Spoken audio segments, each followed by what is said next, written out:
రేపు అనేదాన్ని చూస్తామో చూడమో తెలియని మన బ్రతుకులకు పగలు, కక్షలు, పంతాలు ఎందుకు? ఉన్నంతకాలం అందరితో కలిసిమెలిసి సంతోషంగా జీవించాలి. సమయం ఎంతో విలువైనది.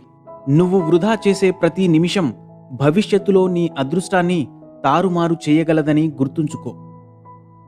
నమ్మకమనే చిన్న విత్తనం లేకుండా ఇష్టం, స్నేహం, ప్రేమ ఏ బంధమూ మొలకెత్తదు, మానుగా మారదు. హింస అంటే శారీరకమైనది మాత్రమే కాదు, మాటలతో ఎదుటివారిని బాధపెట్టినా అది హింసే అవుతుంది. ఈ ప్రపంచంలో చెడ్డవాణ్ణి కనిపెట్టడం చాలా కష్టమైపోయింది. ఎందుకంటే చెడ్డవాడు మంచివాడి కంటే చాలా మంచిగా నటిస్తున్నాడు. బాధ ఎంత గొప్పదో వస్తూనే మనకి సొంత వాళ్ళని గుర్తుకొచ్చేలా చేస్తుంది. సంపద ఎంత చెడ్డదో వస్తూనే మనకి సొంత వాళ్ళని కూడా మర్చిపోయేలా చేస్తుంది.